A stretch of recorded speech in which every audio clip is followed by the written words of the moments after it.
Athletic.com right now in Lawrence. Matt Tait, part of the Lawrence Journal World, and also at KU Sports, joins us on 365 Sports, Craig Smoak and David Smoak. Matt, what's it like, the atmosphere and just the excitement, the energy right now in Lawrence leading up to this weekend? Well, yeah, it's obviously growing by the week right now, you know. It's been big the last 2 weeks, but obviously with game day here, it's crazy, man. I mean, you know, they get excited when game day comes for basketball, but they're also kind of used to that. It's like, yeah, it's cold, it's the winter, you know, let's get out, get bundled up, walk up there, you know, maybe sit through it, enjoy it a little bit, get loud, get on TV. But this is like, it's beautiful weather. It's a first of its kind type of thing. And obviously they're buzzing over the football team start too. So I think the scene that you will see on TV on Saturday, I was up on the hill outside of the stadium yesterday as game day was trying to set up their stage and their set and all that. I think the scene you will see on that television show will be unbelievable. I mean, I think it's a perfect setting for this. I think, you know, a lot of them, you've seen it, you know, and a lot of them look, they're right outside of the stadium or whatever, but there's just something cool about KU with that hill, and they can just pack people all the way up that thing, and the depth of how that will look on television with the big bell tower behind them. I think it's going to look pretty incredible. And, you know, I'm not trying to say it'll be the best ever or anything crazy like that, but I think the casual college football fan that looks around and flips the channel on and sees that will probably go, wow, I didn't know Kansas had that. I thought they sucked, you know? So that'll be really good for the program, obviously. Matt, given that for a long time, I mean, you know, I guess you put it bluntly but correctly, like Kansas sucked in football for a while, and now here they are, and they're like a national darling on the rise, you know, could be bowl eligible with a win this weekend, which is pretty crazy for the first time in a few years. Hosting College Game Day. Lance Leipold's obviously on the tip of the tongue of everybody talking college football right now. Have you kind of had to pinch yourself? Is everybody properly living in the moment, you think? Yeah, I think so. I think, you know, it's funny how fast it happens in terms of something like this becoming something that's almost expected and a reality. And you know, that as much as they're still buzzing over it, I think people wake up and think, yeah, we're good. This is how it is, you know, and that's certainly not how it's been at all. And, you know, I don't want to say that it could disappear as quickly as it came. I didn't think it could come this quickly, to be honest. But, you know, I would say if there's one thing that Kansas football fans have learned in this last crazy stretch of, you know, 12, 13 years, it's that you don't take anything for granted when it comes to your football program. And so I think because of that, people are probably enjoying it a little bit more, knowing we just don't know how long this is going to last or when it'll be back or if it'll ever be back, you know, because that was the reality they lived for a number of years. So I think part of that mentality is probably feeding the monster right now. And everybody's really just living in the moment and enjoying every single possible thing that they can enjoy about this run. And, you know, look, I think it continues past this weekend too. I mean, they'll go onto the road for 2 games after this. One of them's down there in Waco, and then they have a bye week the last weekend of October, and so they're not home again until November 5th.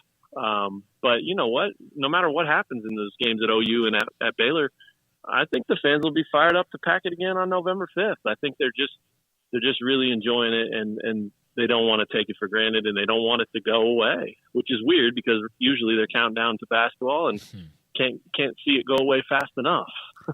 Yeah, it's wild. It's crazy that we're talking about it, but very cool at the same time. And we are because, you know, they've won 5 games to start the season, but particularly winning last week, they had to do that. And then TCU gets the big win as well, 14-11 on the, you know, against, you know, Iowa State. It's always a tough sledding, but to win 14-11, to get shut out in the second half, like how did that unfold? And what were your thoughts coming out of this game in terms of how you viewed the Jayhawks versus prior to them facing the Cyclones, because it wasn't quite the offensive explosion that we've seen so far this season?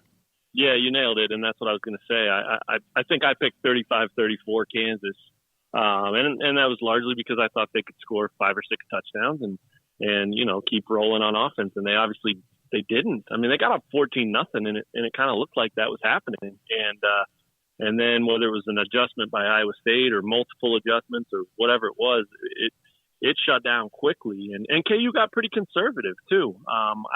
Leipold talked after the game that was kind of by design, kind of out of respecting Iowa State and trying not to do too many cute things and making sure they tried to preserve that lead. But it got hot under the collar for everybody. All the fans were definitely freaking out. If you'd have watched, KU Twitter during that second half, you'd have thought that this team was 0-5 again, because these people were full of venom and ripping the play calls and ripping the coaches. And I mean, it's like how quickly we forget, So I think that was a bit of a surprise that the offense was held in check. But from a KU perspective, it was probably the best thing that could have happened to them, because it gave their defense an opportunity to win a game.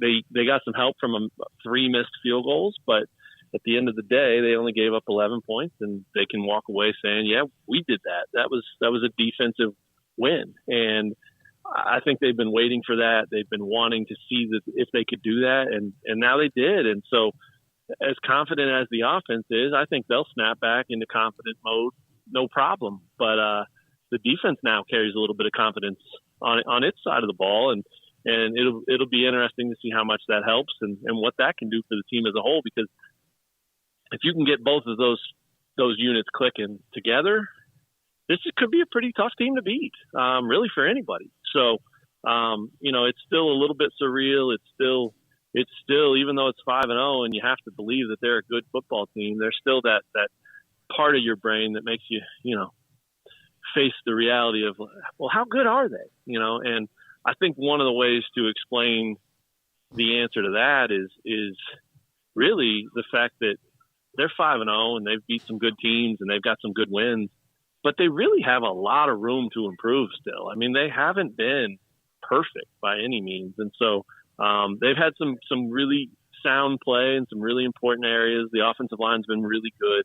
And obviously Jalen Daniels has been really good at quarterback too. So, the 2 of the most important areas have been really good, and there's probably not a ton of room to improve at those spots, but team-wise, across the board, they can get better in a lot of areas. And if they do, then how much better does that make them? And what's the ceiling then? So it's weird to be asking those questions and looking at those things midway through a season. But, here we are. And all of a sudden this weekend's a really big game against a really good TCU team.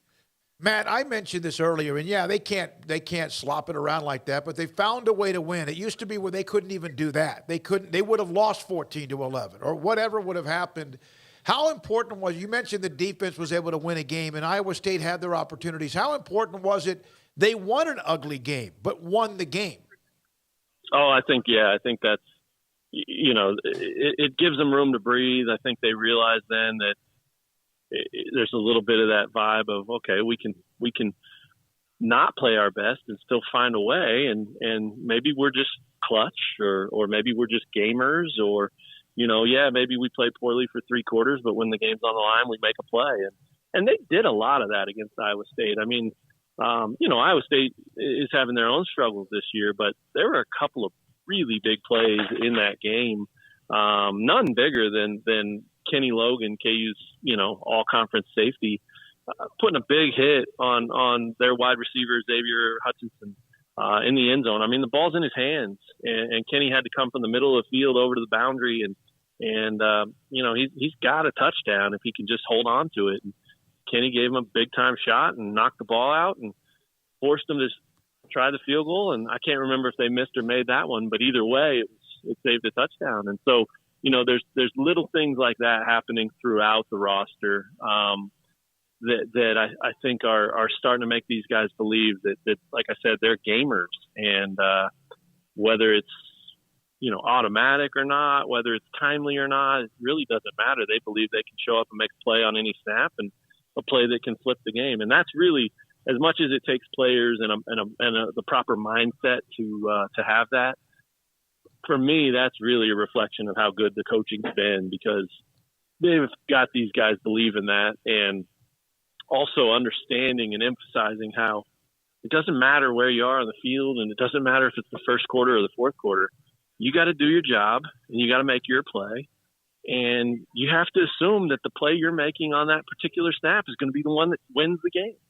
And, that could be a backside block. That could be, blocking down the field, whatever it is.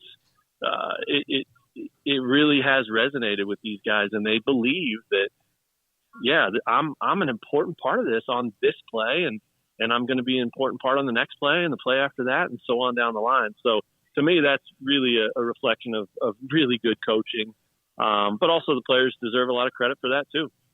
Matt, I saw where AD Travis Goff was on Sirius, and he had said that they were going to have a big announcement coming up tomorrow about their commitment to football and building for the long haul. And I think there was also some, at some point it was mentioned there's renovations to Allen Fieldhouse as well that are upcoming, but not asking you to play spoiler, even if you know exactly the details, but any kind of a hint of, what they're kind of planning on, putting out there into the public here in the next day or so? Well, the two biggest things right now are any kind of stadium talk and plans for renovations in the future there. And then, of course, trying to find a way to get Lance Leipold to basically sign a lifetime deal or whatever the heck they can convince him to do. So, those are the two biggest things. If I'm guessing and, as I'm kind of preparing to go into tomorrow or whenever it comes, I'm leaning more towards something stadium related. Everything that I'm hearing on Lance is that, he's obviously very happy here, and I think they want him here long term. But I don't know that happens mid-season. I don't know that he's wired that way. I think he's more of a let everything play out, and we'll talk business when it's time to talk business. Right now it's time to talk football. And so if it's my guess, I'm guessing it's something stadium related. I don't think it'll be the full-blown Northwestern or Texas Tech announcement like we've seen in recent weeks. But I still think anything they can announce that sounds good and shows a commitment and gets the fans excited is going to be good news across the board. And so, whether it's the smallest announcement or the biggest, I think people will be fired up and I think it'll be pretty significant. If he's on there teasing it, Travis Goff's a pretty smart guy. I don't think he's going to just talk about these things if he's just, going to bring in maybe 10 new concession stands or something. I mean, it's going to be way bigger than that. So my guess is it's stadium related. Matt, we have about a minute here if you don't mind, but with game day, I know they come in, they start setting up. There's an area, people know where they're going to be. Are people kind of like magnets to that area? Are they interested? Because they haven't seen this for football. For sure. Yeah. Yeah, no, so they pulled in today, the bus, the game day bus pulled in today about 2:00, and they, KU invited all the students, and they put in parentheses, if you don't have class, which was probably a wasted effort there. But, they wanted people to greet that bus and be there from minute one. And they were, and I didn't make it up there, but I saw a bunch of, pictures and videos and stuff like that on social media. And obviously people were there to greet the bus. And so they're really making KU look good right now. And they should be. I mean, this is a good football team. It's a ranked team. The university as a whole has a lot of good things happening right now. And obviously just won a title in basketball too. So the vibe here is really, really, really good. It's as high as I've ever seen it. And that's saying a lot because they had some pretty good years way back when. But yeah, there's no question that the magnet's a good word for it. I've heard talk of students trying to camp out on the hill there Friday night. So they're ready, and kickoff's 11 a.m. So, the crazy thing for them is, and this is where I'm really glad that I'm 44 years old instead of 20. They're talking about camping out, and I think the overnight low is going to be in the 30s for the first time. So I'm too old I wish for them that. all the luck. Yeah. And exactly, you and me both. And the one thing they'll probably have going in their favor is a little bit of that liquid heater that can probably keep them warm through the night. So hopefully nobody puts themselves in any danger or any trouble up there. But I'm assuming there'll be a bunch of people having some fun up there, and whether they camp out or get there real early or whatever it is, it's going to be packed, and it's going to be a really good atmosphere. Enjoy it, Matt. Thank you very much. Appreciate it. Matt Tait, Lawrence World Journal, with us on KU, has joined us many times on KU basketball. And now with what KU's doing, hosting TCU, hosting game day, they roll into town. We've seen it at